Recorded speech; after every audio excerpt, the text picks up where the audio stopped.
参りました。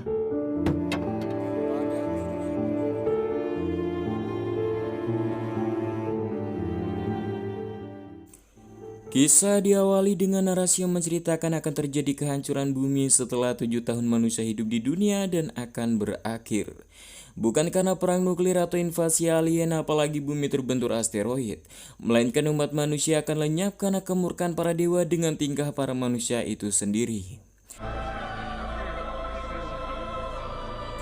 Kemudian Sin berpindah di Majelis Valhalla, tempat berkumpulnya seluruh para dewa sesembahan para manusia di dunia. Setelah pertemuan ini diadakan 1000 tahun yang lalu untuk memutuskan nasib manusia ke depannya. Yang diketahui salah satu dewa Olympus Yunani bernama Dewa Zeus memimpin pertemuan ini. Dan Dewa Zeus meminta saran dan pertimbangan dari seluruh para dewa-dewi yang ada. Apakah kita para dewa membiarkan manusia kesempatan 1000 tahun lagi ke depan atau mengakhirinya dari sekarang?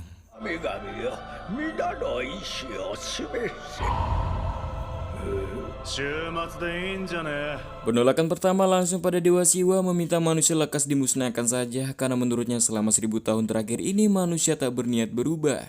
Suara itu didukung Dewi Yunani Aphrodite, Dewi Kecantikan. Menurutnya karena kehadiran manusia dunia tak lagi menyenangkan. Laut yang penuh dengan sampah dan minyak, hutan yang menggundul dan banyak makhluk hidup yang punah. Yang berarti kehadiran manusia hanya malapetaka bagi mereka semua makhluk hidup di muka bumi ini. Asumsi Dewa Aphrodite membuat semua para dewa-dewi yang hadir semakin terprovokasi dan mulai mendukung langkah pemusnahan umat manusia. Dirasa sudah serempak hasil mufakatnya untuk membinasakan manusia, Dewa Zeus mulai mengetuk palu, bertanda umat manusia resmi dimusnahkan.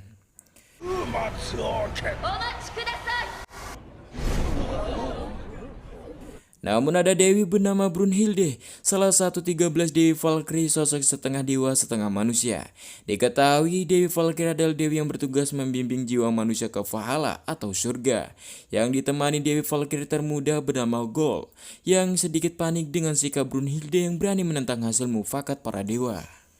Sebelum itu Brunhilde meminta maaf karena telah keberatan dengan hasil mufakat ini. Brunhilde membenarkan jika tingkah manusia sangatlah mengerikan bagi bumi. Akan tetapi jika hanya membasmi mereka saja itu terlalu biasa, dan meminta semua para dewa mendengar usulannya ini dan tunjukkan belas kasihan dan kekuatan dewa dengan menguji umat manusia. Bukan dengan bencana alam, akan tetapi pertarungan akhir antara manusia dan dewa yang dikenal dengan Ragnarok. Jelas usulan itu membuat sebagian para dewa terkejut dan Brunhilde mengingatkan klausul istimewa pasal 62 paragraf 15 dalam Undang-Undang Valhalla bahwa tertulis ada pertarungan 1 lawan 1 antara dewa dan manusia yang disebut juga dengan Ragnarok. Sebuah turnamen 1 lawan 1 antara 13 manusia dan 13 dewa, dan pihak yang berhasil mencapai 7 kemenangan pertama maka dia akan menang. Dan jika pihak dewa yang menang maka kehancuran bagi manusia, dan jika manusia yang menang maka para dewa wajib menjamin 1000 tahun keberadaan manusia. Namun undang-undang ini belum pernah diterapkan sejak kelahiran umat manusia, yang karena mustahil manusia bisa mengalahkan para dewa. Yang karena undang-undang ini dibuat hanya bentuk formalitas saja, yang tak lain tak bukan hanya untuk lelucon para dewa. Jelas usulan dari Brunhilde membuat semua dewa yang hadir tertawa, karena memang mustahil manusia bisa mengalahkan dewa. Di sini Brunhilde tahu apa yang dia usulkan memanglah mustahil, tapi jika kalian tak setuju berarti para dewa di sini menghindar dari konflik langsung dengan manusia, karena tak mau melawan atau bertarung dengan mereka. Yang dengan kata lain semua dewa di sini kemungkinan merasa takut, membuat Gol di sini benar-benar panik mendengarnya.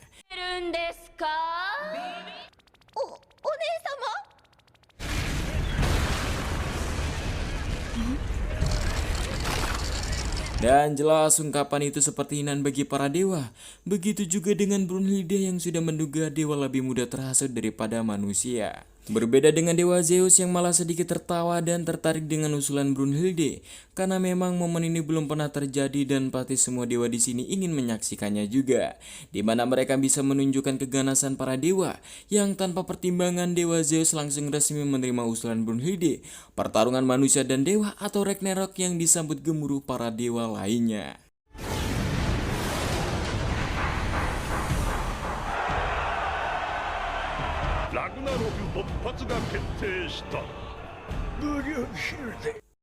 Setelah pertarungan Ragnarok ini disetujui, Zeus meminta Brunhilde untuk menentukan petarung dari pihak manusia jika ingin memperjuangkan umat manusia.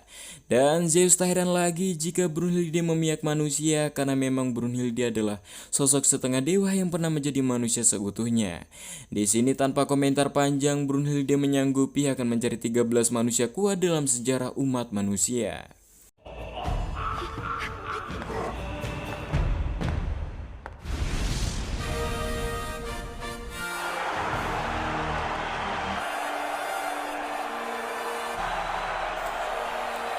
Singkat cerita, hari turnamen Ragnarok pertarungan manusia dan dewa akan segera dimulai, yang diadakan di arena Valhalla yang dihadiri bangsa dewa dan umat manusia, yang dipimpin Heimdall sebagai pembawa acara pertandingan ini. Dan di sini Heimdall dengan penuh semangat dan menggebu-gebu memimpin jalannya pertandingan akhir dewa dan manusia untuk menentukan kehidupan umat manusia selanjutnya. Dan sedikit menjelaskan pertarungan jika kemenangan akan ditentukan jika ada manusia atau dewa yang mati dalam pertandingan ini. Dan tanpa basa-basi, Heimdall memperkenalkan perwakilan dari pihak dewa di mana Mjolnir atau palunya bisa membelah benua. Dan banyak yang ingin melihatnya dia serius bertarung. Perkenalkan salah satu dewa Nordik terkuat, dia adalah Thor, dewa petir.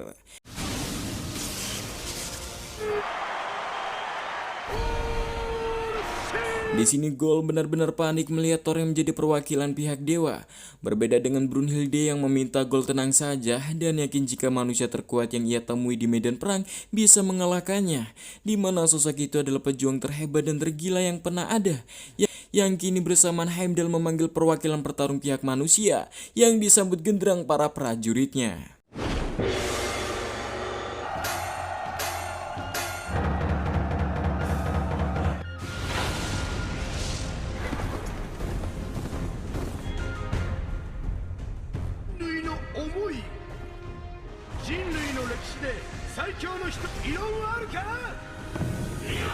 Ya, perkenalkan perwakilan umat manusia pertama dalam pertandingan ini. Sosok pahlawan Tiongkok terkuat, dia bernama Lu Bu.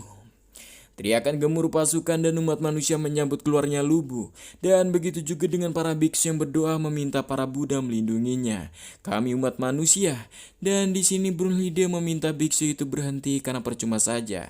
Karena lawan mereka adalah dewa yang ada di dalam doamu itu. Yang kini pertarungan pembuka sudah bertemu dewa Nordik terkuat yang juga dewa petir, dia adalah dewa Thor. Sementara itu lawannya pahlawan terkuat dari 3 kerajaan Lu Bu yang akan menjadi pertandingan pembuka yang hebat. Dan Heimdall dengan sedikit terharu dia sangat tak sabar membuka pertandingan ini dan mulai meniup trompetnya yang memulai pertanda pertandingan Ragnarok.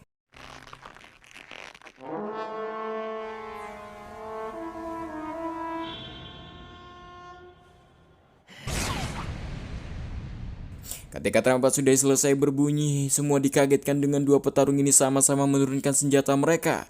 Dengan tanpa aba-aba mereka mulai mendekat secara santai bersamaan yang juga terdengar dukungan penuh pasukan pendukung tuan mereka Lu Bu.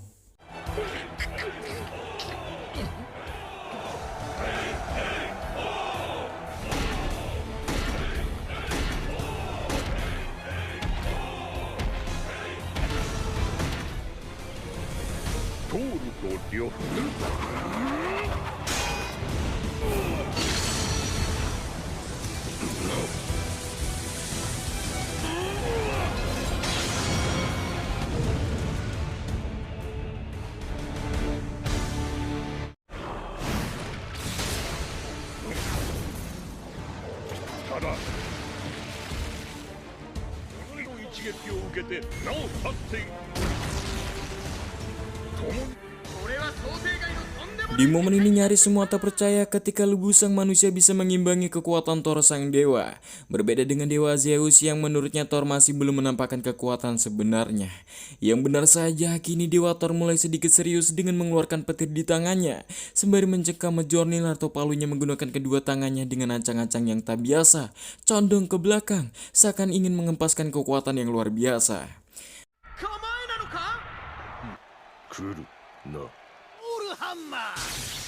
Kemudian scene berpindah menceritakan zaman kuno, tepatnya negeri para dewa yang dikenal sebagai Asgard yang dikelilingi tembok yang tinggi yang berguna melindungi kota dari berbagai invasi raksasa yang disebut dengan Jotunheimer.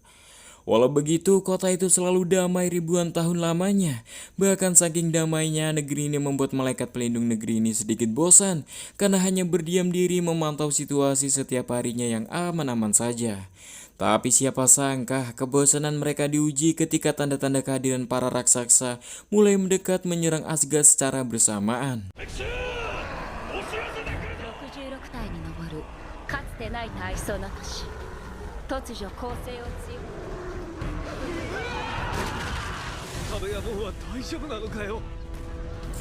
Yang benar saja, malaikat pelindung dibuat kewalahan dengan banyaknya raksasa yang menyerang. Ditambah dinding berhasil dijebol raksasa super besar, membuat semuanya berhasil masuk dan mulai menghancurkan kota dan memakan semua para penduduk. Hingga akhirnya para raksasa mulai menyerang kastil, membuat semuanya ketakutan. Berbeda dengan Dewa Thor seorang diri menghadapi mereka dengan gadanya yang sekali tebas membinasakan sebagian mereka.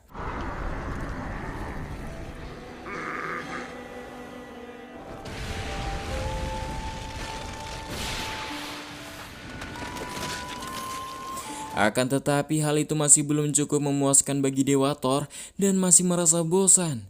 Sampai akhirnya dia membunuh 66 raksasa seorang diri dan masih belum juga menemukan kenikmatan pertarungan. Yang kini Thor bersiap mengempaskan teknik yang sama ia gunakan menyerang para raksasa yang akan ia hantamkan kepada Lubu.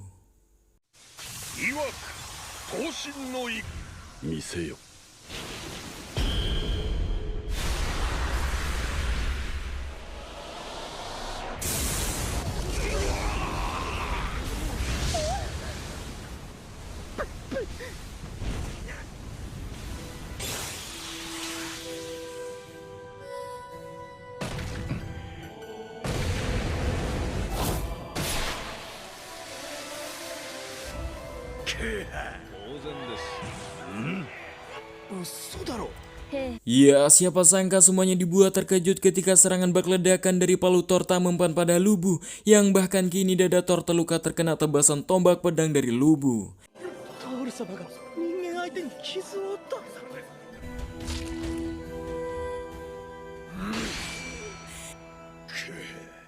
Dikisahkan dari catatan 3 kerajaan bertempat di padang rumput Mongolia, wilayah Jiuyan, distrik Wuyuan adalah tempat Lubu berasal.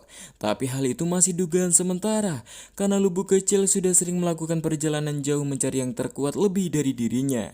Sampai melintasi benua Eurasia yang luas, sampai ia beranjak dewasa membantai semua yang menghadangnya. Hingga namanya terdengar ke penjuru Tiongkok dan mulai banyak yang ingin menjadi pengikutnya. Setelah 30 tahun lama kisah Lubu dalam pengembaraan, akhirnya Lubu menyadari bahwa nyata-nyata ada manusia yang mampu menandinginya.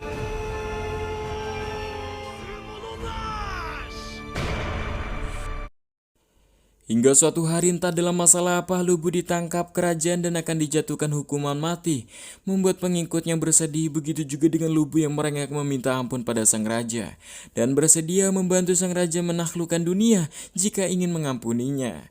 Tapi apakah benar demikian? Nyatanya Lubu ingin menjadi tahanan karena ia menyadari tak ada manusia yang setara dengannya. Dia merasa bosan dan ingin merasakan kematian.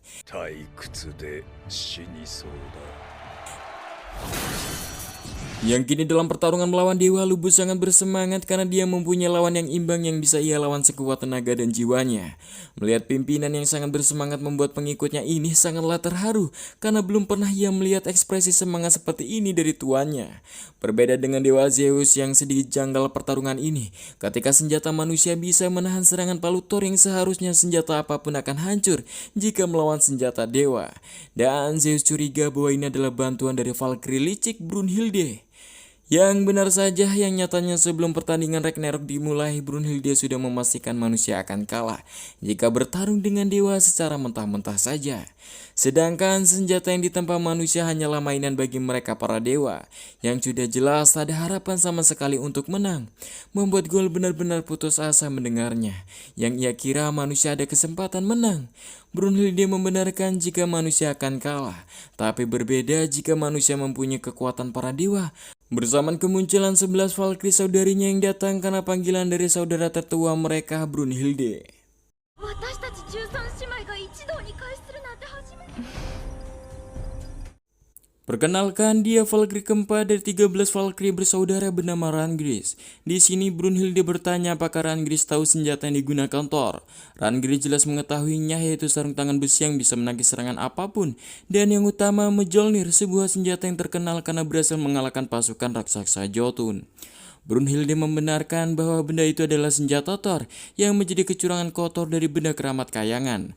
Oleh karena itu, untuk mengalahkannya maka benda andalannya harus diatasi.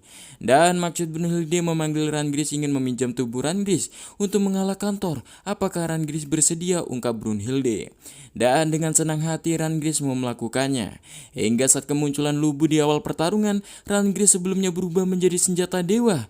Dia mengambil pengalaman di setiap peristiwa dari kehidupan Lubu menggunakan senjata perangnya agar sesuai menjadi senjata dewa yang nyaman bagi Lubu. Yang tak heran kini Lubu nyaris seimbang dengan kemampuan Thor.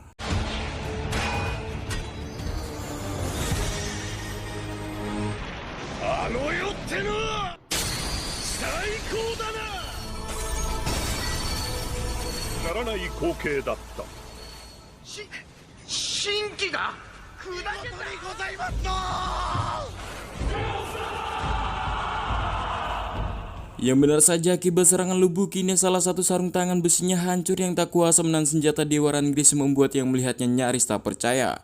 Berbeda dengan pasukannya yang sangat bersemangat dan yakin Tuhan mereka bisa mengalahkan Thor, dan sedikit memberi harapan bagi manusia yang sebelumnya putus asa dan merasa yakin jika ada kesempatan walau hanya sedikit. Tak hanya manusia modern, tapi hal itu dirasakan manusia primitif yang mengharapkan keajaiban di pertandingan ini. Di sini Rames baru menyadari jika Lubu mendapatkan bantuan dari para Valkyrie, mengetahui sosok Valkyrie bertugas membimbing arwah kekayangan. Lebih tepatnya mereka turun ke bumi membimbing jiwa kesatria hebat kekayangan dan menjadikan mereka tentara para dewa sekaligus melindungi kayangan dari ancaman. Tapi ada rumor yang mengatakan jika para Valkyrie menawarkan tubuh dan kekuatan mereka menjadi senjata yang diinginkan para prajurit yang mereka bimbing kekayangan, membuat para arwah-arwah itu memiliki kekuatan dewa. Yang benar saja, senjata ilahi Rangris kini menebas mengenai Thor. Jelas membuat para dewa terkejut, terutama Zeus yang merasa telah dicurangi oleh manusia rendahan yang dibantu para Valkyrie, yang ternyata mereka serius menentang para dewa. Akan tetapi momen ini sangatlah hebat baginya dan belum pernah ia rasakan sensasinya seperti ini. Jelas semakin jatuh cinta pada Brunhilde.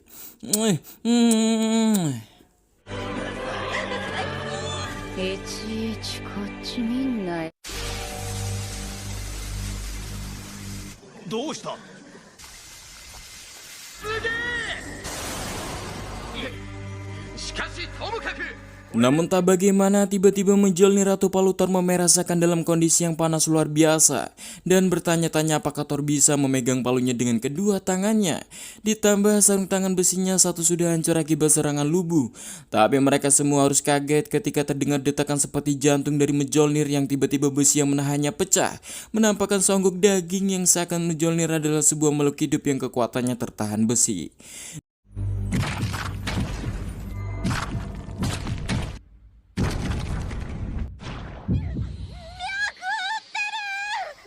Di sini kakek Zeus tak menyangka Mjolnir akan bangkit sembari tertawa dan menjelaskan pada Rames jika banyak yang salah paham dengan legenda senjata yang dimiliki Thor, dan memberitahu jika sarung tangan besi Thor bukan untuk melindungi Thor dari kekuatan Mjolnir palunya, melainkan sarung tangan itu menahan kekuatan Thor itu sendiri agar tak menghancurkan Mjolnir sebelum ia terbangun.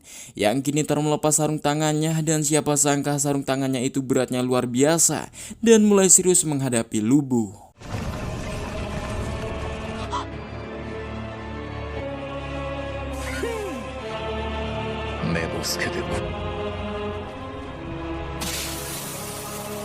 Ningen, iya,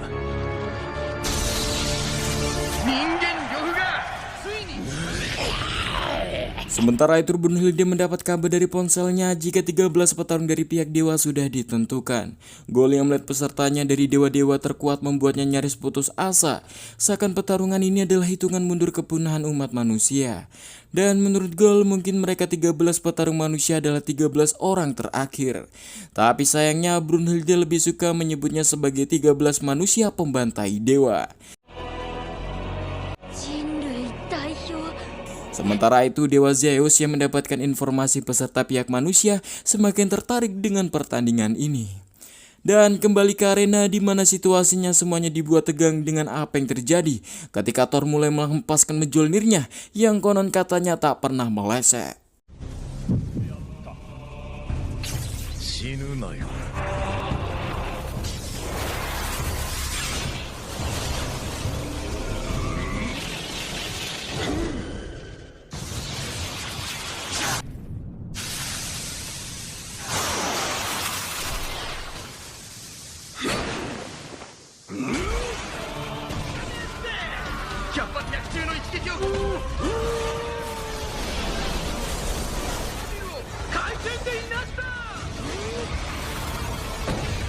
Di momen ini Lubu berhasil beberapa kali menghindar dari serangan palu Thor, tapi nyatanya tujuan Thor melempar Mjolnir bukan untuk menyerang, melainkan agar dia mendapatkan ayunan yang lebih kuat dari sisa lemparan Mjolnir sekuat tenaga barusan untuk melancarkan serangan pamungkasnya dengan kecepatan tinggi.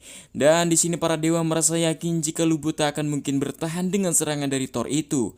Tapi nyatanya di sini Lubu menyambut serangan itu dengan senyuman gilanya.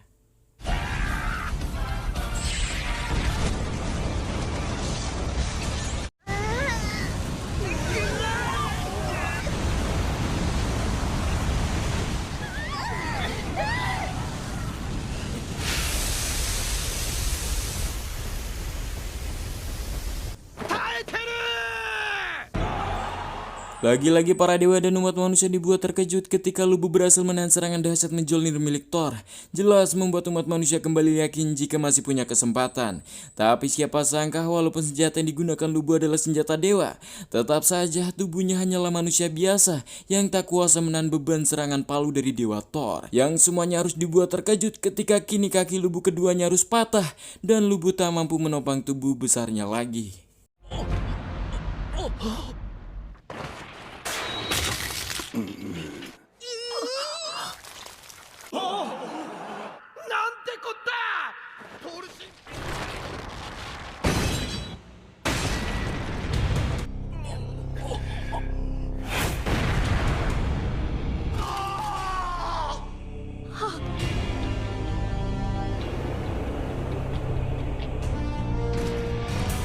Jelas lagi-lagi pendukung Lubu panik dengan kondisi Lubu yang tak memungkinkan melanjutkan pertarungan. Bahkan Brunhilde tak bisa berkata-kata di situasi seperti ini. Namun tiba-tiba terdengar sebuah langkah dari kaki kuda perang Truelu merah milik Lubu.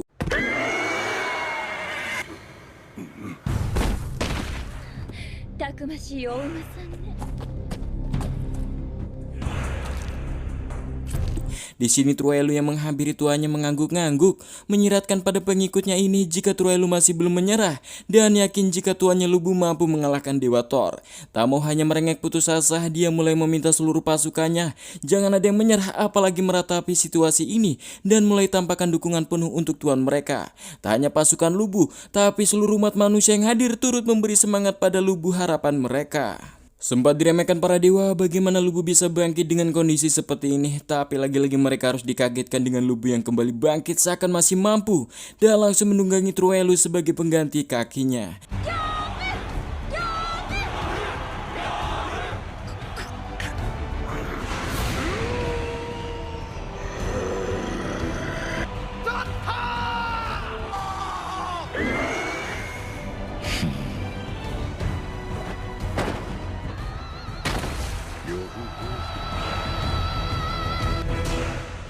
Tetap saja sebagaimanapun Lubu berjuang akan percuma saja bagi para dewa ini.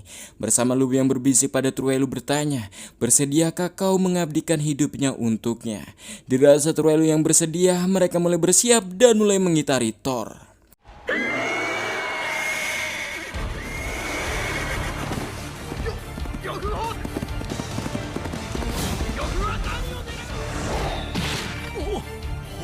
Di momen ini pengikutnya tak menyangka tuannya Lubu memegang ujung tombak kampaknya. Diceritakan saat musim semi di masa lalu, walau Lubu menyadari tak ada musuh yang setara dengannya, dia masih terus berlatih siang dan malam untuk menyempurnakan teknik ayunan dahsyat tombaknya dan melatih fokusnya. Hingga tombaknya patah tak hanya satu, melainkan sudah ratusan yang ia patahkan guna melatih kemampuannya. Dan terus melakukan hal yang sama tanpa henti, seakan yakin suatu hari dia akan bertemu dengan musuh yang kuat suatu saat nanti.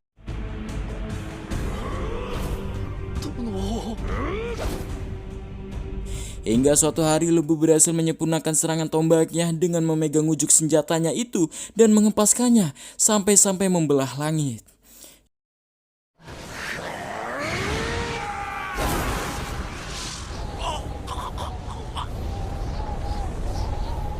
Ya, cengkeraman dan kekuatan Lubu berhasil menciptakan serangan sentrifugal yang maha dahsyat pada hempasan tombak kampaknya hingga membelah langit. Dan kini setelah ribuan tahun lamanya, kini Lubu bisa menggunakan serangan pamungkas pelahap langitnya.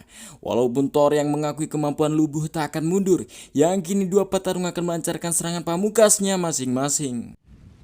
ならば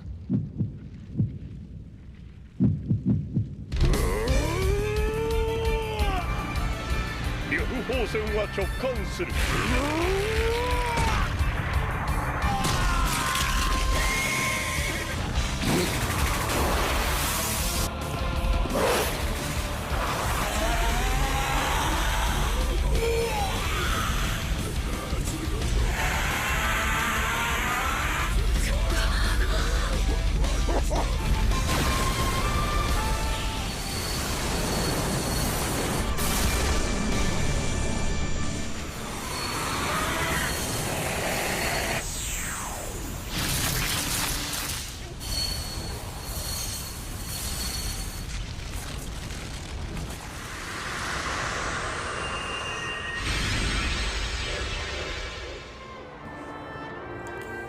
Ya, kini Rangers sudah tak mampu menjadi senjata tombak bagi Lubu lagi. Menghadapi palu Thor, begitu juga Lubu yang tubuh manusianya kini sudah hancur.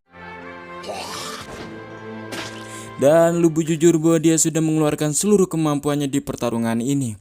Tapi mental perjuangannya masih belumlah habis dan mulai mengajak Truelu untuk lanjut menyerang. Bukan apa-apa karena mencari lawan yang lebih kuat adalah impiannya. Dan juga ini adalah momen yang ia nanti-nantikan. Seakan tak peduli walau harus mati sekarang. これこそが喜び。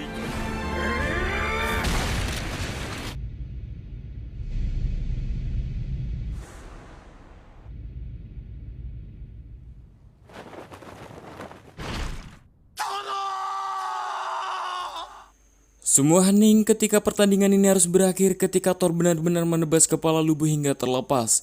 Terlebih membuat pengikutnya bersedih mendalam. Dan dengan begini pertandingan Ragnarok pertama dimenangkan Thor dari pihak dewa. Jelas membuat para dewa semakin percaya diri dan semakin sombong. Dan sangat bersemangat seakan umat manusia selangkah menuju kepunahan.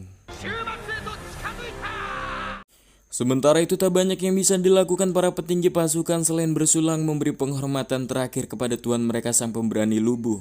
Ketika Dewa Thor ingin kembali ke arena, di sini ada Truelu yang paling bersedih kehilangan tuannya. Tak hanya Truelu tapi juga para pengikutnya yang tahu perasaan Truelu. Terlebih bagi mereka tanpa tuan mereka di dunia, keberadaan mereka sama sekali tak berarti. Bersama satu pasukan tempur Lubu turun ke arena, walau tahu mereka akan mati, mereka tak peduli jika ini cara mereka bisa bersama tuan mereka Lubu. Dan terus berlari menyerang. Tahu mereka ingin mati menyusul tuannya, jika begitu Thor akan mengabulkannya.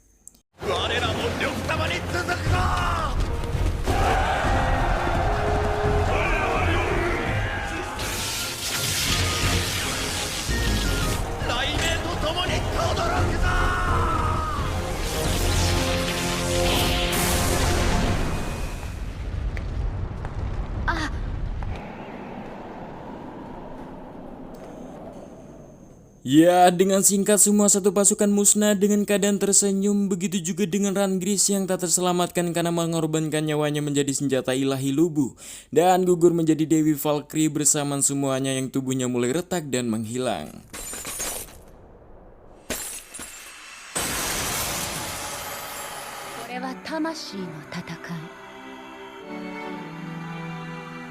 Di sini Gol bertanya bagaimana nasib saudara mereka Hrangris. Brunhilde menjawab jika pertarungan ini adalah pertempuran jiwa. Mereka yang hancur, mereka tak bisa pulih atau terlahir kembali dan akan menjadi debu di angkasa. Jelas Gol yang mendengar itu sangatlah tercengang dan kaget dan sangat marah. Mengapa di sini Brunhilde yang tampak bersikap tenang dan tak bersedih, sedangkan saudara mereka Hrangris kini lenyap dan tak bisa bertemu, apalagi melihat senyumannya lagi. Tapi Brunhilde menegaskan jika kau masih bersikap begitu kita tak akan bisa mengalahkan para dewa, karena takdir umat manusia tergantung dalam pertempuran ini. Jelas Gol yang masih muda belum bisa tegar menerima kenyataan ini. Singkatnya, setelah kekalahan pertama dalam turnamen Ragnarok, Brunhilde enggan meratapi hal itu tapi lebih melihat kesempatan yang ada di depan pertarungan kedua ini, dan telah mendapatkan calon dalam perwakilan pertandingan kedua ini yang konon katanya mempunyai kebencian kepada para dewa lebih daripada siapapun. Dia si nomor 1. ファイルナンバー壊滅的な状態だったリングだが Kemudian Sin kembali pada Heimdall untuk melanjutkan pertandingan selanjutnya antara manusia dan dewa, dan langsung meminta perwakilan umat manusia menampakkan diri. Yang mulai keluar dari bawah arena tepat di atas menara yang menjulang yang dirinya para makhluk hidup yang menyambutnya.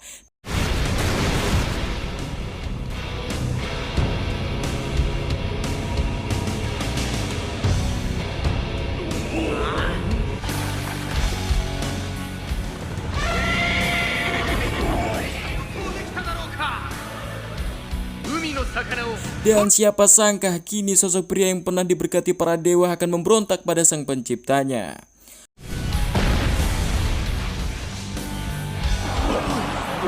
Perkenalkan, sosok bertelanjang bulat ini esensi sejati dari perwujudan umat manusia.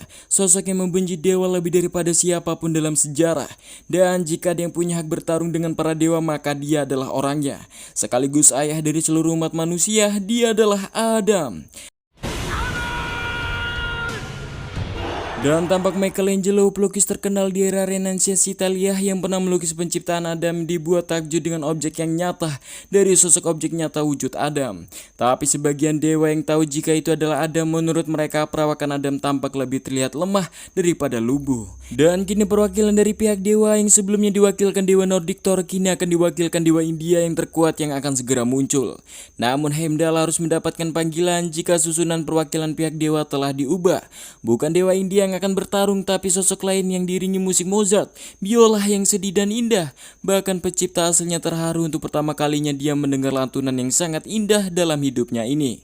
Yang didendangkan Hermes yang ternyata menyambut dewa Zeus menjadi lawan Adam di pertarungan ini.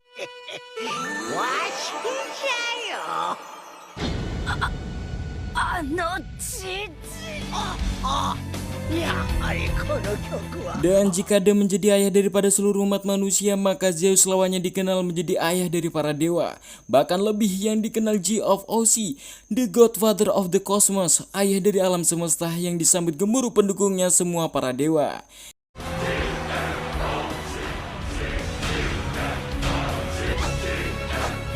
Yang kini Zeus mulai menunjukkan wujud tempurnya, sosok dewa penguasa, dewa mutlak sekaligus penyebab perang, penentu dewa terkuat di alam semesta, bahkan sampai tega membunuh ayahnya sendiri Kronos. Dan dewa yang menyukai peperangan, dewa sejati dari para dewa, dia adalah Zeus.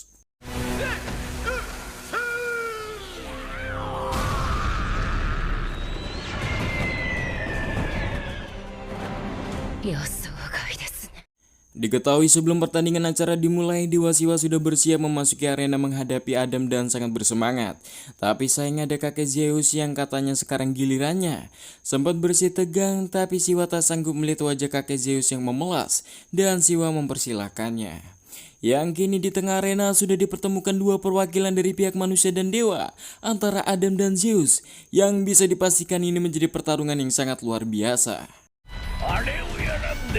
Dan di sini Dewa Zeus bertanya apakah Adam tak mau menggunakan senjata bantuan dari para Valkyrie seperti Lubus sebelumnya.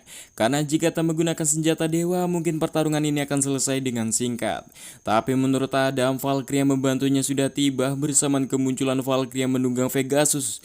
Dia adalah Valkyrie ketujuh bernama Reginlev yang langsung turun menjadi senjata keling dewa bagi Adam.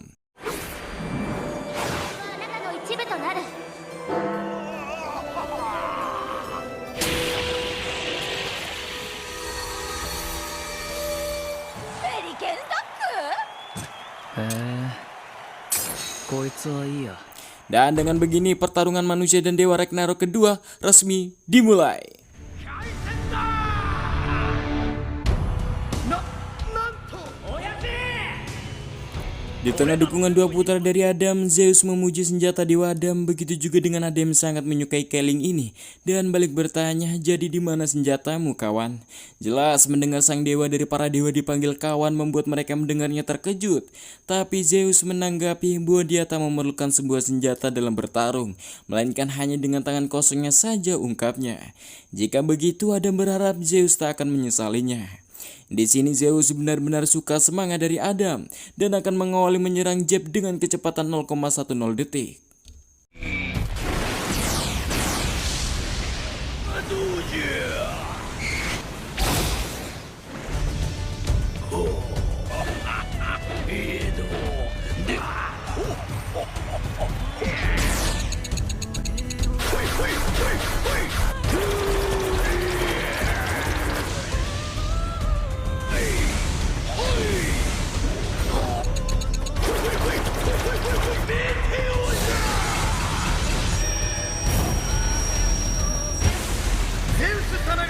Siapa sangka di sini ada mampu menghindar ribuan serangan Jeb dari Zeus dengan lihai, yang bahkan Zeus sendiri terus menambah kecepatannya tapi masih berhasil dihindari oleh Adam. Hingga akhirnya Zeus mulai menghempaskan tendangan kampaknya.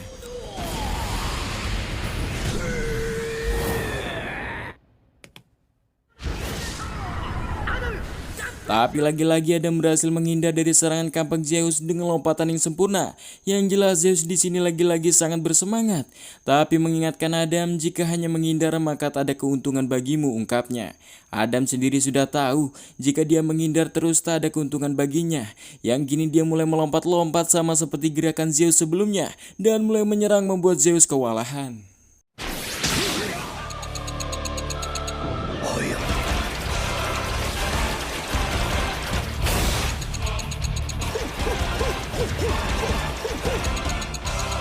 Meteo じゃ。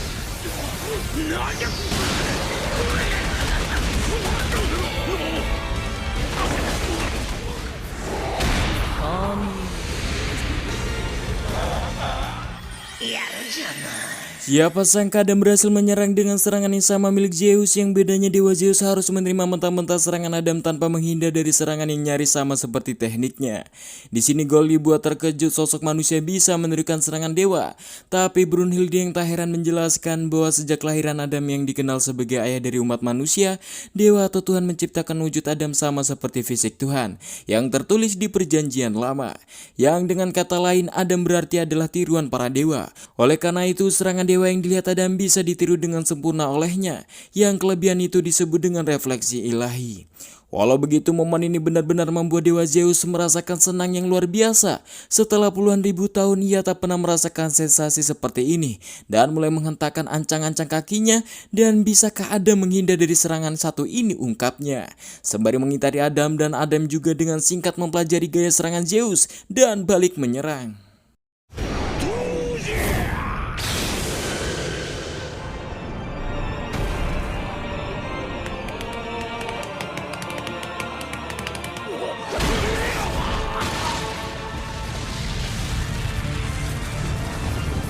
Ya, serangan tiruan Adam menggunakan refleks ilahi sangatlah mengesankan, yang kini Zeus harus terpental di pinggiran arena. Jelas membuat semua para dewa harus sedikit tegang dan panik ketika melihatnya. Dan Adam mengungkapkan bahwa dia harus enggan melakukan ini. Tapi sayangnya ini adalah kompetisi yang mendorongnya harus melakukan hal ini. Dan meminta maaf pada dewa Zeus dengan memanggilnya dengan sebutan kakek. Jelas hal itu sedikit hinaan bagi dewa Zeus, tapi kali ini Zeus merasa senang mendengarnya, sampai-sampai dia tak bisa menahannya dengan tubuhnya yang mulai bertambah besar, sembari meniupkan napas dewanya ke tinjunya, dan bertanya apakah Adam mampu meniru tinjunya kali ini dengan ekspresi yang mulai serius. Diketahui serangan yang akan digunakan Zeus sebelumnya pernah diaplikasikan oleh ayahnya sendiri, Kronos, saat perang penentuan dewa terkuat alam semesta, yang namun sayang harus berakhir dengan Zeus muda yang berhasil membunuh ayahnya sendiri, Kronos. Dan kini dewa Zeus yang sudah mempelajari serangan terakhir ayahnya, kini dia akan mengaplikasikannya melawan Adam, sebuah serangan super cepat bahkan melanggar hukum waktu.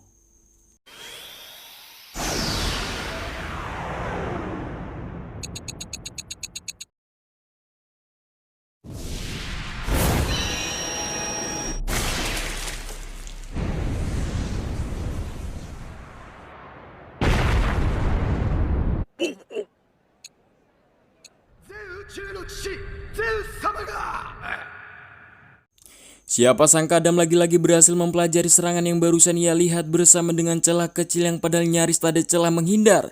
Bahkan ia lakukan bersama dengan menyerang wajah Zeus yang kini teknik itu berhasil menjatuhkan Dewa Zeus yang kini dia tersungkur ke tanah. Di sini Heimdall lekas menghampiri Dewa Zeus untuk memastikan kondisinya.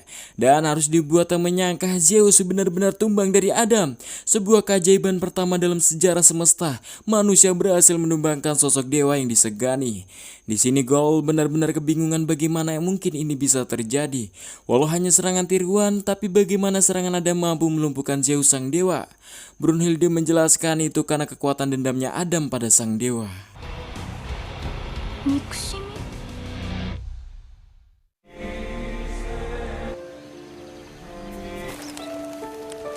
Diceritakan di zaman dahulu, tepatnya di Taman Eden, Adam hidup damai dengan para makhluk hidup di surga. Hingga akhirnya hari itu tiba di mana Hawa dibawa di pengadilan agung karena Hawa dituduh melakukan kesalahan atas tuduhan memakan buah yang dilarang para dewa. Di sini yang menuduhnya adalah sosok iblis ular yang menjadi saksinya. Tapi cerita yang sesungguhnya, iblis ular berencana menggoda Hawa untuk menjadi kekasihnya. Sayangnya Hawa sangat menolak karena dia masih setia dengan Adam suaminya, yang jelas membuat sang ular sangatlah kecewa sembari memakan buah terlarang.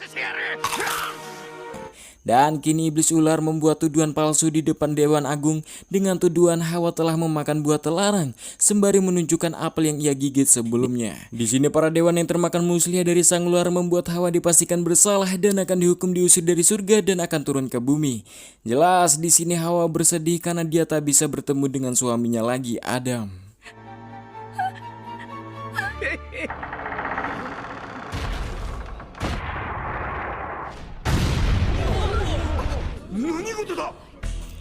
Namun tiba-tiba sidang itu kedatangan prajurit raksasa yang sudah tumbang yang sudah ada Adam di belakangnya. Tapi yang lebih mengejutkan, Adam hadir sembari membawa 2 keranjang buah terlarang yang benar-benar hal itu sebuah kejahatan yang besar. Dan memakan buah itu di hadapan semua para dewa dan memuntahkannya begitu terus hingga habis.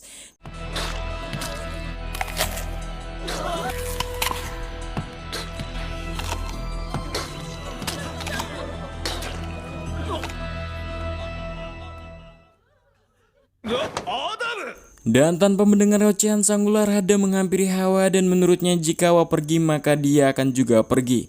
Jelas membuat Hawa terharu mendengarnya. Tapi rencana yang tak sesuai berujung seperti ini membuat ular sangatlah marah.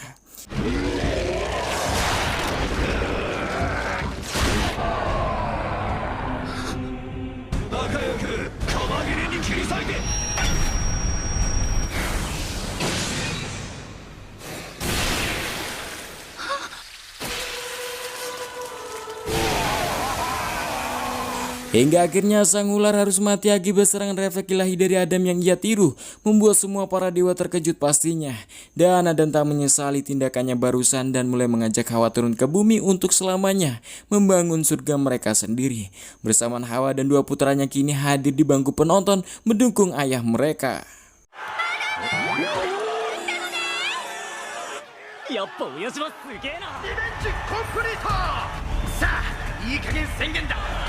Di tengah Heimdall yang ingin mengumumkan kemenangan Adam dari pihak manusia, tampak Zeus yang kini sudah bangkit dan masih belum berakhir ungkapnya. Walau begitu, Dewa Zeus yang kembali bangun, beliau masih tampak dengan kondisi yang masih kewalahan untuk kembali bertarung. Tapi sebelum melanjutkan, Zeus bertanya selama pertarungan dirinya tak melihat kebencian yang ditunjukkan untuk para dewa di mata Adam, dan bertanya pada Adam apa alasannya bertarung di sini sesungguhnya. Di sini Adam tak menyangka Zeus sekelas dewa menanyakan hal ini, dan pertanyaan sangat bodoh menurutnya. Dia berdiri di sini bukan kebencian atau balas dendam kepada para dewa, tapi dia tak butuh alasan saat melindungi anak-anaknya dan para keturunannya. Jelas seluruh umat manusia dari berbagai zaman yang mendengar ungkapan ayah mereka, Adam terharu dalam keheningan yang begitu menyayangi keturunannya, membuat semua manusia bersatu dalam doa.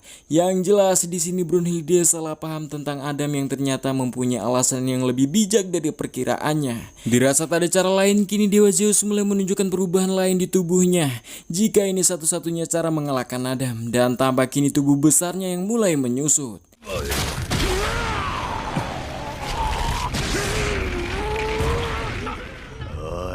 Jason.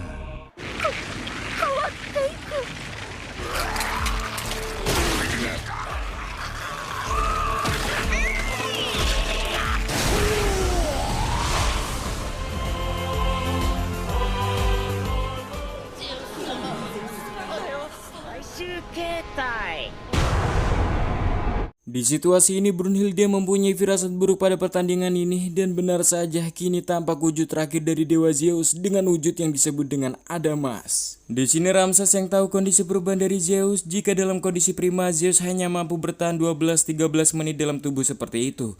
Tapi sayangnya kini dia sedang terluka parah yang mungkin hanya bertahan 5 menit saja. Dan diketahui kondisi tubuh Zeus sekarang adalah di mana dia memadatkan seluruh ototnya sepadat-padatnya, di mana otot yang terkumpul menyimpan energi yang luar biasa di dalamnya. Yang bisa dipastikan dalam wujud ini Zeus lebih tampak berbahaya. Yang tanpa sadar juga Adam untuk pertama kalinya mulai memasang kuda-kuda. Dan di momen ini dengan wujud terakhirnya Adamas Zeus mulai menyerang dengan teknik rahasianya yaitu kumpulan energi. ゼウス最終形最強の一撃である。ただ拳に乗せナックル渾身のストレートまでもアダムがコピー。あっとまず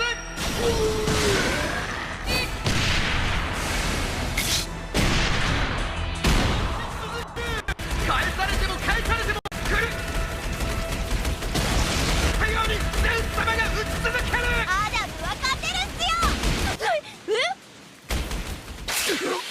Siapa sangka Adam yang berhasil menghindar dari serangan mahadahsyat dari Dewa Zeus kini nyaris sudah sampai batasan. Yang Brunhilde menebak Adam telah kewalahan ditambah setiap tinju Zeus kini sangatlah mematikan.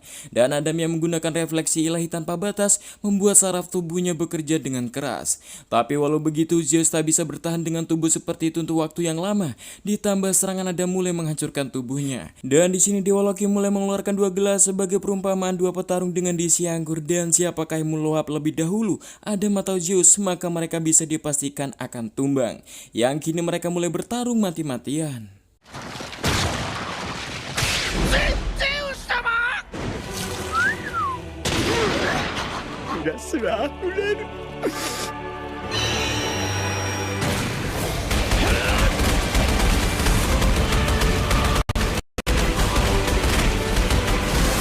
アダム一歩も引かずすぐ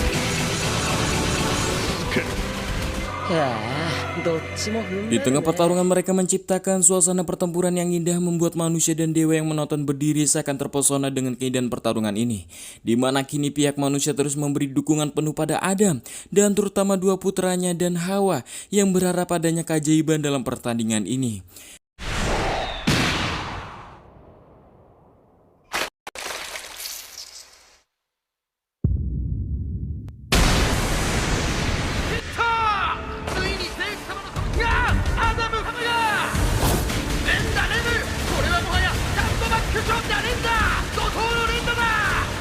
攻撃を防ぐのですよ。見えていない。おそらくアダムの目はもう。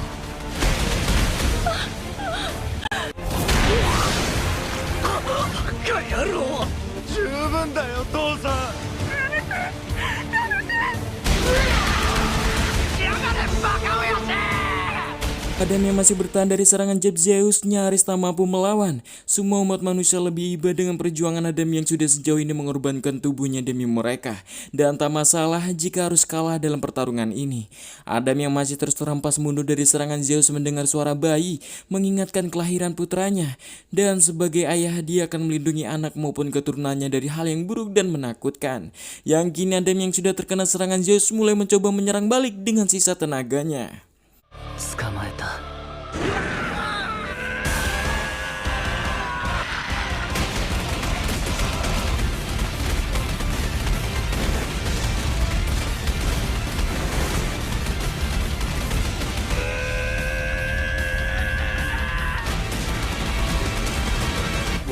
いつまでも続くかのように思えた。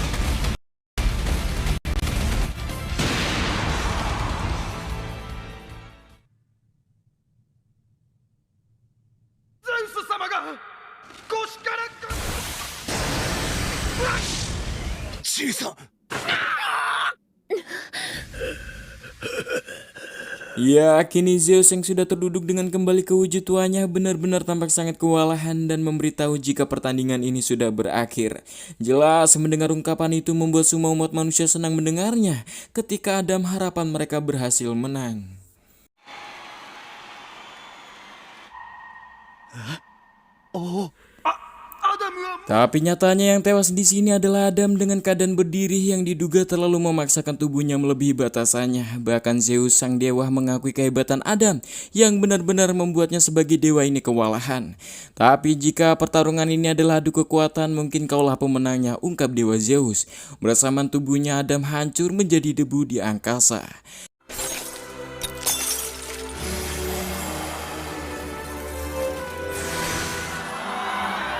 Dan dengan begini pertandingan Ragnarok kedua kembali dimenangkan dewa Zeus dari pihak dewa. Dan kini manusia yang kalah berturut-turut 2 kali membuat nasib umat manusia berada di ujung tanduk. Sementara itu di sini Golekas menemui Brunhilde yang ingin protes dengan pertandingan ini dan tak tega dengan saudara mereka Reginlev yang kembali menjadi korban. Tapi ia bertemu dengan Riz, sosok Valkyrie kedua dari 13 Valkyrie. Di sini Riz tahu apa yang dirasakan Gold dan berusaha menjelaskan jika Valkyrie dan umat manusia bersatu, mereka sudah bersedia berbagi takdir yang akan dihadapi, walaupun itu harus mati bersama. Dan jelas Gold yang masih sulit menerimanya dan harus menangis di pelukan Riz.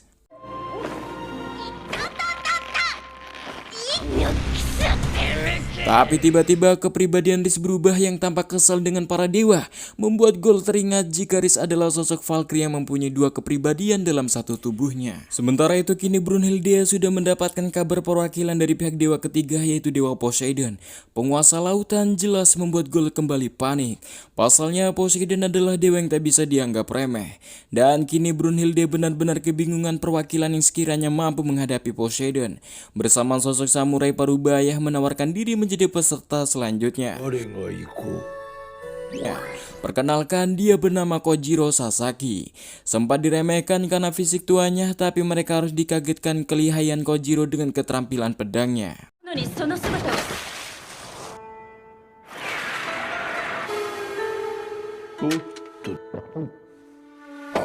Di sini Brunhilde masih sedikit ragu jika Kojiro pantas menghadapi Poseidon, tapi melihat gerakan pedangnya menyiratkan seorang master yang percaya diri. Di sini Kojiro menjelaskan sejak 4000 tahun kematiannya di dunia dia masih terus berlatih karena evolusi Genryu miliknya masih belum berakhir, dan berarti di usianya sekarang atau fisiknya ini bersama juga pencapaian tertinggi dalam teknik pedangnya. 随分大胆なリニューアルだな。第3回戦のSingkat cerita, akhirnya tiba pertandingan ketiga Ragnarok penentuan akhir nasib umat manusia, yang kini arena sudah dimodifikasi dengan dikelilingi air laut menyambut sosok dewa penguasa lautan. Bahkan para dewa takut dengan amarah sosok dewa ini, anak kedua dari 3 saudara Olympus yang dijuluki Zeusnya lautan. Mari perkenalkan, dia adalah Poseidon yang dikenal dengan sikapnya yang dingin.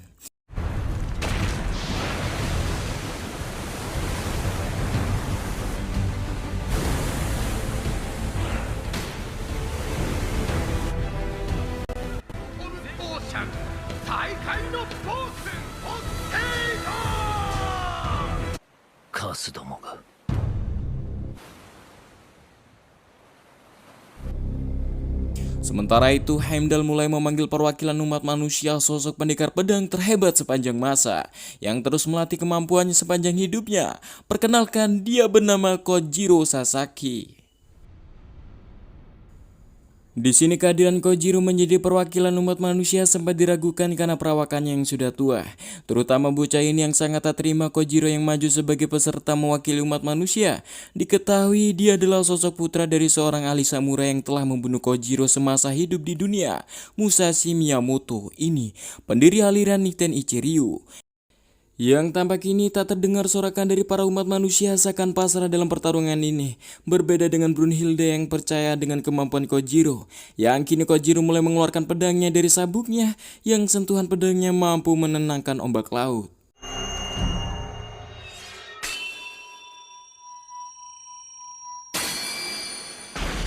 Melihat kemampuan barusan dari Kojiro, di sini Musashi lekas menebas kitab 5 cincin karyanya dalam teknik pedang karena menurutnya buku itu sudah tak berguna lagi dan tak dibutuhkan. Karena dari teknik Kojiro barusan sudah menggambarkan pencapaian posisi yang didambakan dari semua ahli pedang. Yang Kojiro layak mendapatkan gelar nomor 1 di bawah mentari. Dan kini ketika kedua petarung sudah berhadapan, Heimdall memulai pertarungan.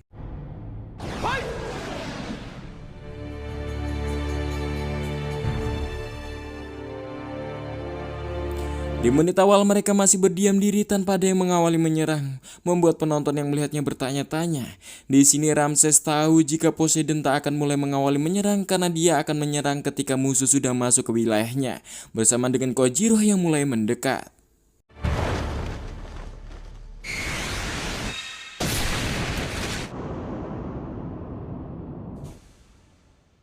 Ya, sayangnya itu hanya bayangan prediksi dari pikiran angan-angan Kojiro saja yang jika ia menyerang mentah-mentah dari depan Poseidon. Dan kini Kojiro harus dibuat keringat karena benar-benar tak ada celah untuk menyerang Poseidon. Bagaimanapun arah dia menyerang, dia tetap saja akan mati. Tak hanya Kojiro, para ahli pedang yang hadir juga bingung apakah Kojiro mempunyai kesempatan menyerang Poseidon. Dan tampak gol yang lagi-lagi panik yang lawan Kojiro adalah Poseidon, sosok dewa yang mengerikan dari 12 dewa Olympus. Brunhilde menjelaskan jika aslinya bukan 12, melainkan 13 dewa di Olympus, karena satunya telah dibunuh oleh Poseidon sendiri. Dewa itu bernama Adamas. Gol bertanya-tanya, bukankah Adamas adalah salah satu wujud dari dewa Zeus? Brunhilde menjelaskan jika Zeus berbeda dengan Adamas dewa Olympus, karena Zeus terlahir dari penguasa alam semesta dewa Kronos. Kisah itu dimulai ketika Adamas merasa cemburu ketika saudara bungsunya menjadi dewa teragung dan mulai merencanakan pemberontakan dengan membebaskan raksasa Titan yang sempat dipenjara di Tartarus, yang kemudian menghampiri saudaranya Poseidon untuk mengajak bersekutu dengan kakaknya ini untuk membunuh Zeus. Tapi Adamas harus dikagetkan dengan jawaban Poseidon yang menganggapnya sebagai kakak yang menyedihkan, sembari tatapan acuh ke Adamas, dan benar-benar membuat Adamas sangatlah marah.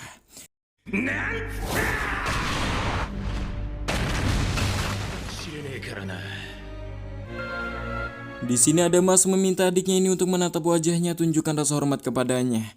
Poseidon bangun dan sedikit mengungkapkan jika seorang dewa tak perlu repot-repot mengumpulkan pasukan. Dewa tak berkomplot, dewa tak mengandalkan dewa lain, itu adalah sifat sombong dewa karena mereka sebagai dewa sudah sempurna sejak lahir. Tapi sayangnya kau sebagai kakak telah menodai itu. Jelas membuat Adamas benar-benar kesal, tapi dibalas Poseidon yang mulai bersiul. Dan Adamas yang menyerang bertanya-tanya mengapa adiknya selalu saja begini kepadanya, yang acuh tak mau menatapnya seakan dia tak penting baginya.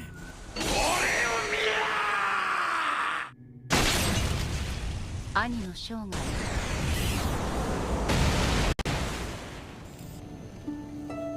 Semenjak kematian Adamas, sejarah para dewa ditulis ulang menjadi 12 dewa Olympus. Dan kini Kojiro melihat Poseidon dan menatapnya. Ia mulai duduk di arena karena dia tak mau ceroboh mengambil tindakan. Bisa-bisa ia mati konyol. Kemudian kisah menceritakan Sasaki Kojiro yang diketahui tak pernah menang dalam adu pedang, tepatnya di zaman akhir Sengoku di Dojo Toda. Perkenalkan, dia bernama Kagekatsu Toda, keponakan Seigen Toda, guru besar dojo ini. Dimana kini Kagekatsu melatih para murid dengan keras, hingga tak lama kemudian datang Kojiro kecil yang datang terlambat dalam mengikuti pelajaran hari ini. Yang jelas membuat Kagekatsu marah karena pasalnya Kojiro tak hanya sekali terlambat datang, melainkan hampir setiap harinya. Dan tanpa basa-basi, Kagekatsu langsung mencoba kemampuan Kojiro.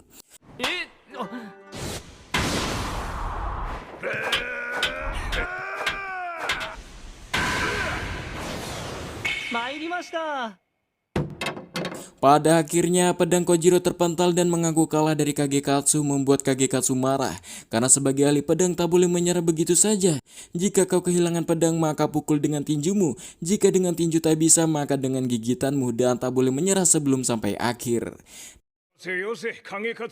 Namun tiba ayahnya Kagekatsu bernama Kagemasa Toda ini, adik dari Master Seigen Toda, meminta putranya berhenti. Bersama dengan Master Seigen Toda ini bertanya mengapa Kojiro begitu cepat menyerah. Namun Kojiro sendiri sudah bisa menebak ke depannya, sekuat apapun dia menyerang Kagekatsu, dia tetap akan kalah dan Gan harus cedera ke depannya.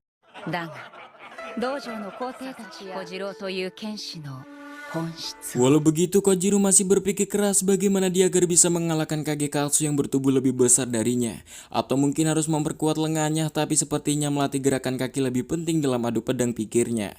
Bersama dia yang melihat seekor kelinci membuat Kojiro tertarik menirukan gaya larinya. Dan walaupun dia tak mendapatkan pelajaran di dojo, dia bisa belajar dari alam. Dan mulai meningkatkan niatnya untuk menjadi lebih kuat dan akan banyak makan daging agar membentuk ototnya. Dan terus belajar gerakan rahasia pertempuran dari hewan liar. Dan beginilah cara Kojiro berlatih setiap harinya. Berbulan-bulan Kojiro yang berlatih sendirian kini mendatangi dojo Toda mencari guru Seigen. Tapi Kagekatsu dan semua murid dibuat terkejut dengan perubahan tubuh Kojiro yang tampak lebih kekar dan nyaris tak dikenali. Di sini Kagekatsu lekas menantang Kojiro untuk menghadapinya. Kojiro sendiri mengakui ketangguhan Kagekatsu. Bahkan demi mengalahkannya, dia membayangkan melawan Kagekatsu sebanyak 146 kali. Jadi rasanya dia tak perlu lagi bertarung denganmu, ungkap Kojiro. Jelas membuat Kagekatsu kesal mendengarnya. Ya, lagi-lagi itu bayangan yang tersirat pada Kagekatsu ketika ingin benar-benar menyerang. Karena bayangan itu yang begitu menakutkan membuat Kagekatsu mengakui kekalahannya. Bersama datang Master Saigen dan lekas Kojiro mengungkapkan jika ia ingin bertarung dengannya. Master pun dengan senang hati menerimanya.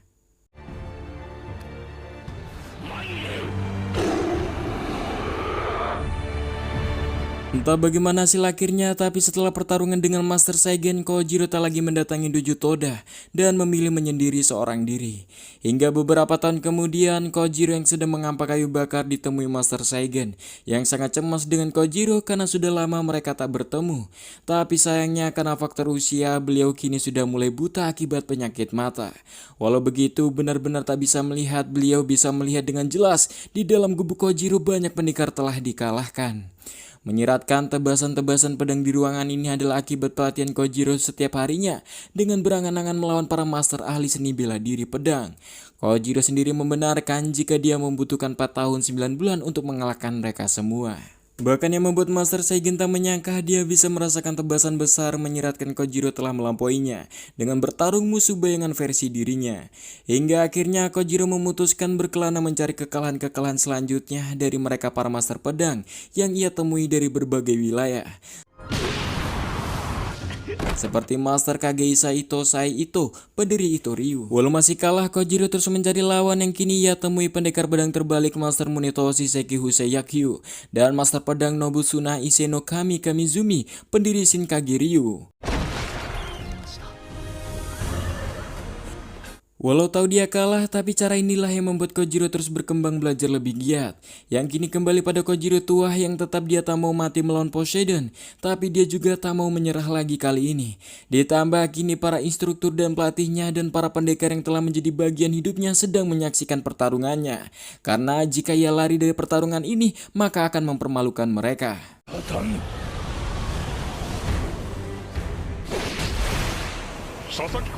Di serangan pertama ini Kojiro mulai mengayunkan pedang panjangnya buatan dari penampa pedang naga Mitsubizen sekuat tenaga.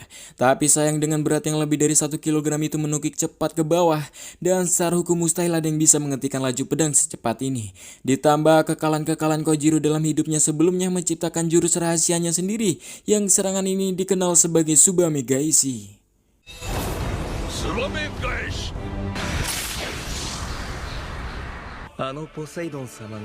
Ya, untuk pertama kalinya Poseidon menatap mata musuhnya dan tampak Musashi sangat bersemangat melihat serangan hebat dari Kojiro dan mengingatkannya saat dulu 13 April 1612 di Funashima. Musashi bertarung dengan Kojiro dan Kojiro menggunakan teknik yang sama di mana dia mengayunkan seperti kampak dan sangat mustahil untuk menangkis. Bahkan jika bisa menghindar masih ada serangan berbalik arah dengan cepat kilat, sebuah serangan yang mustahil ditangkis bernama serangan Tsubame Gaishi. Dan kini Musashi bersama dengan pendekar pedang lainnya yakin Poseidon tak mungkin bisa mengalahkan Kojiro sang nomor 1 di bawah mentari. Dan kini Kojiro yang merasa nyaman dengan pedang wujudan Valkyrie mulai bersiap dan bersamaan semuanya yang dikagetkan untuk pertama kalinya Poseidon bergerak maju mendekati lawan.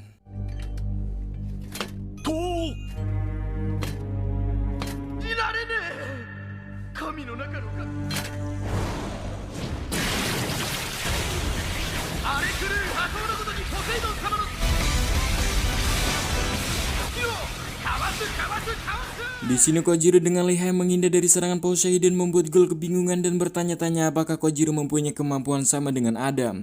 Brunhilde menjelaskan bahwa Kojiro tak mempunyai kemampuan seperti itu, akan tetapi dia sudah merasakan serangan yang sama sebelumnya. Karena dalam perjalanan hidup Kojiro Sasaki, dia telah banyak menghadapi musuh yang hebat dan harus terus-menerus menelan kekalahannya di setiap bertarung. Walau begitu, Kojiro masih terus berlatih dengan melawan mereka semua di dalam pikirannya. Dan karena Sebagaimana kebiasaan itu saat Poseidon memasuki arena, Kojiro sudah memperhatikan setiap detail tentang Poseidon. Dari cara dia berjalan, bernafas, bahkan kedipan mata, serta gerakan sekecil apapun. Dan dengan begitu data yang ia dapatkan, Kojiro berhasil menciptakan cloningan Poseidon dalam pikirannya. Dan mengajaknya bertarung di dalam pikirannya dengan membayangkan lebih dari 1000 pola serangan Poseidon, beserta resikonya. Dan jika ada penyerang balik tercepat, maka Kojiro pemindai tercepat. Secepat apapun dan sebrutal apapun Poseidon menyerang, Kojiro sudah punya bayangannya. 知ってる知ってるそれも知ってる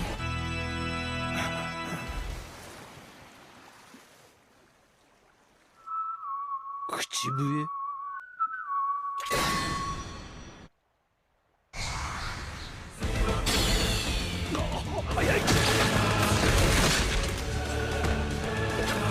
Ya, akhirnya Kojiro tak bisa menghindar dari satu serangan Poseidon dan Poseidon bertanya-tanya mengapa Kojiro tak bisa menghindar dari serangannya kali ini. ザコが Yang kini Kojiro layaknya ikan sarden kecil di depan penguasa lautan. Walau begitu Kojiro masih berusaha bangkit. Dan keberhasilan Poseidon menyerang membuat semua para dewa sangat bergemuruh mendukung Poseidon. Tapi mereka semua harus terdiam ketika tatapan tajam Poseidon melihat mereka.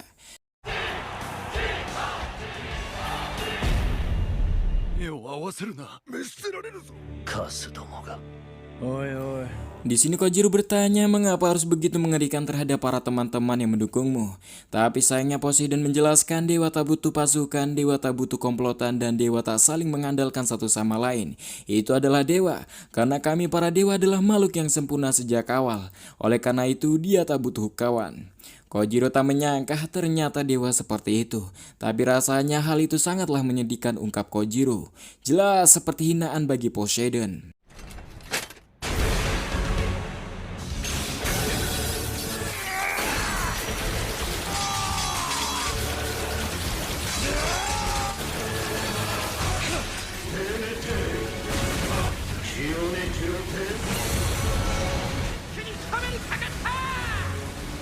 なんという凄まじい月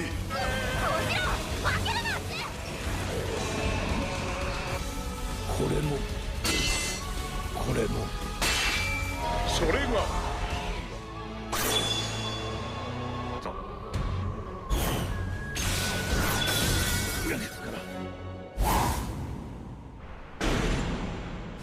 追いついても追いついても届いたと思ったら月見えた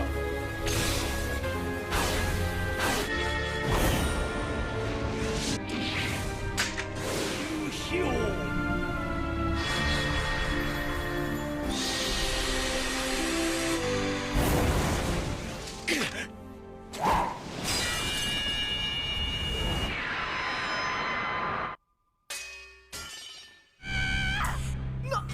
Hingga akhirnya di serangan Poseidon yang sangat sengit, senjata ilahi dewa Kojiro patah gara-gara menahan Trisula Poseidon. Dan jelas tanpa senjata dewa menyiratkan kekalahan ketiga kalinya bagi umat manusia. Dan mustahil Kojiro untuk melanjutkan bertarung. Jika harus menyerah, mengingatkan Kojiro dulu bersama Musashi Sade Funashima yang sekarang dikenal sebagai Ganryujima tahun 1612.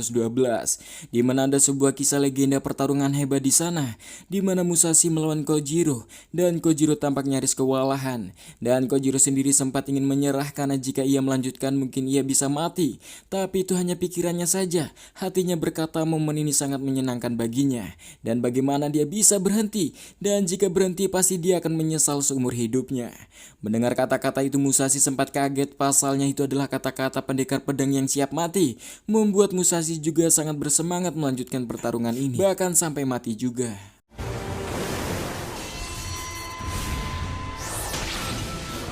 続けた男は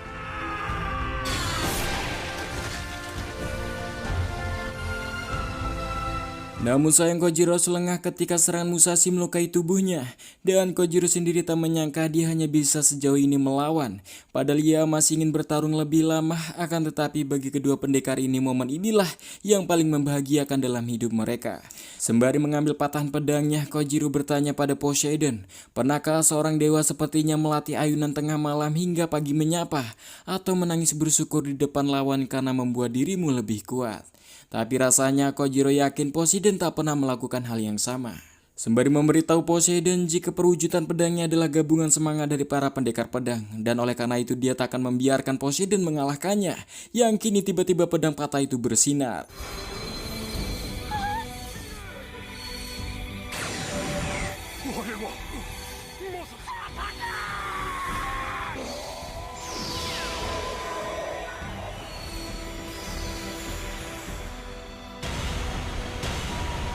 Ya, kini pedang yang patah berubah menjadi dua, membuat semuanya terkejut. Walau Gold yang tampak senang jika Riz ada di pedang itu baik-baik saja, dia juga bingung mengapa bisa menjadi dua pedang. Brunhilde menjelaskan karena itu adalah sifat asli dari Valkyrie kedua, Riz, di mana dia punya kekuatan atau dua kepribadian di dalam dirinya. Yang kebetulan ini membuat Brunhilde sangatlah bersemangat. Dan kini senjata yang sudah kembali, Kojiro sudah siap mulai menyerang dengan gabungan teknik yang ia pelajari dari para guru-gurunya.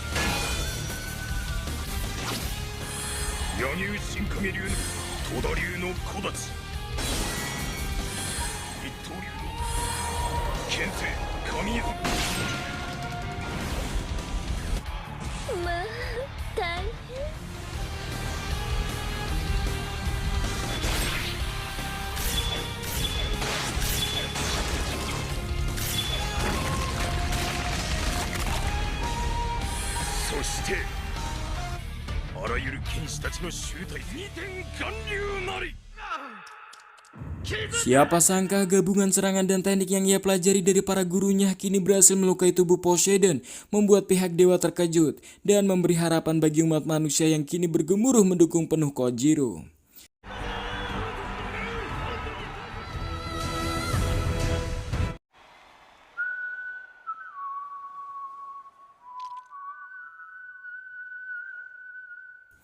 Tapi lagi-lagi di situasi ini Poseidon kembali bersiul dan menurutnya sombong sekali jika Kojiro bisa membaca gerakan dewa sepertinya. Dan kini Poseidon memberikan serangan kilat membuat Kojiro tak bisa membaca atau membalas serangan Poseidon.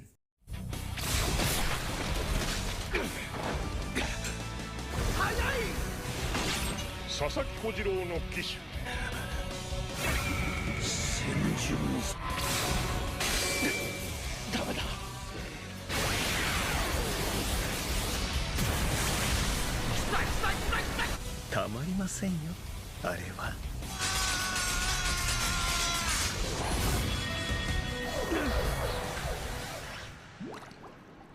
Di momen serangan brutal Poseidon memberitahu Kojiro bahwa ia telah salah menebak jika ia kira telah menguasai seluruh gerakan Poseidon seutuhnya. Tapi nyatanya setelah ia pelajari sampai dasar ternyata masih ada serangan yang belum ia ketahui dan seakan mustahil bertahan dari serangan dewa sepertinya. Ditambah kekalahan seperti ini bukanlah hal baru baginya dan tak masalah jika ia harus kalah lagi kali ini. Tapi di tengah keputusasaannya semua guru dan seluruh para pendekar pedang memberi dukungan penuh pada Kojiro, memintanya jangan putus asa seakan semua naluri para ahli pedang sama tahu jika Kojiro belum menunjukkan kemampuan sebenarnya. Sembari melakukan ayunan teknik dasar pedang yang kini mulai membalikan hati Kojiro bahwa ia juga ingin menang.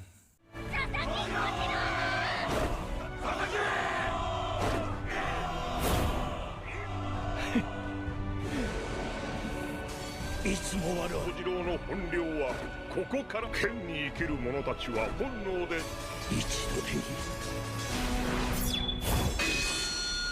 tsuyoku naru. Kachiteんだよ!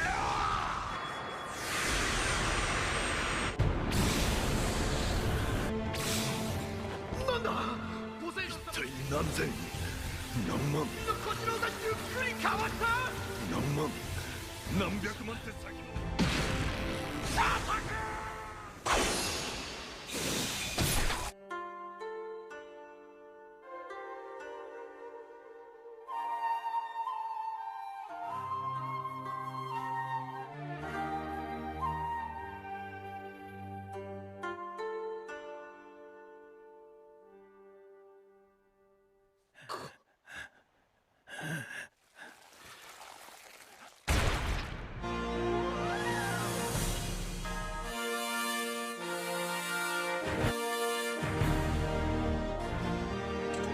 Ya, siapa sangka semua dibuat nyaris tak percaya dengan kekalahan brutal Poseidon yang termutilasi serangan double pedang Kojiro, membawa kemenangan yang seharusnya mustahil dilakukan. Dan kini kemenangan Ragnarok pertempuran akhir antara dewa dan manusia adalah perwakilan umat manusia Kojiro Sasaki.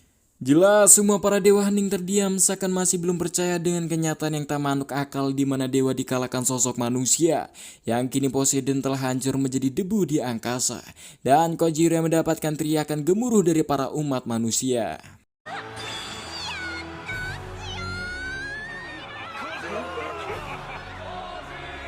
初めての勝ちなんだ。まあちょっとこれが人類の底力です。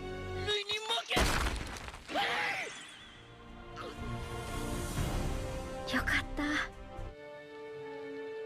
Singkatnya, di ruangan para dewa berkumpul dan masih belum bisa percaya dengan hasil pertarungan Ragnarok ketiga di mana Poseidon berhasil dikalahkan dari sosok manusia.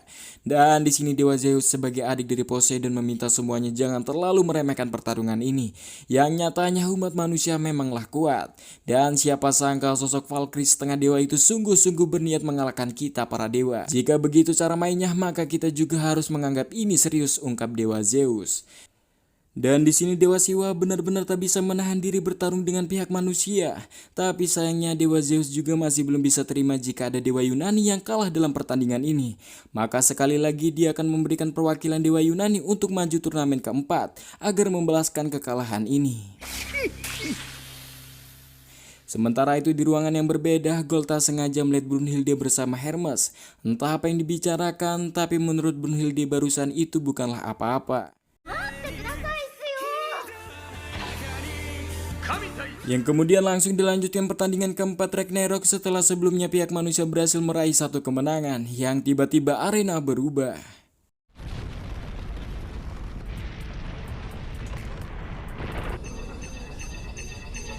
Yang diketahui kini arena berubah menjadi miniatur London abad ke-19 di Inggris karena ini adalah permintaan dari perwakilan pihak manusia. Dan dewa pun menyanggupinya. Apakah yang terjadi dalam pertarungan kali ini dengan suasana yang berbeda? Karena permintaan langsung dari pihak manusia bersama dengan sosok manusia perwakilan mulai keluar menampakkan diri. Sosok misterius pada tahun 1888, penjahat terjahat dengan hati yang paling gelap pekat. Perkenalkan sosok pembunuh paling terkenal dalam sejarah umat manusia. Dia bernama Jack Sang Pencabik.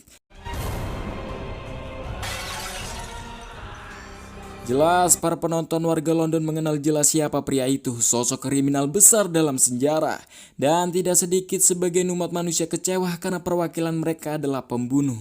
Dan kemudian diperkenalkan perwakilan dari pihak dewa, sosok pejuang yang berhasil mengalahkan singa, Nemea, dan Cerberus anjing neraka. Dan setelah menyelesaikan 12 tugasnya, dia menjadi sosok setengah dewa dan setengah manusia. Pejuang tanpa tanding, dia bernama Hercules.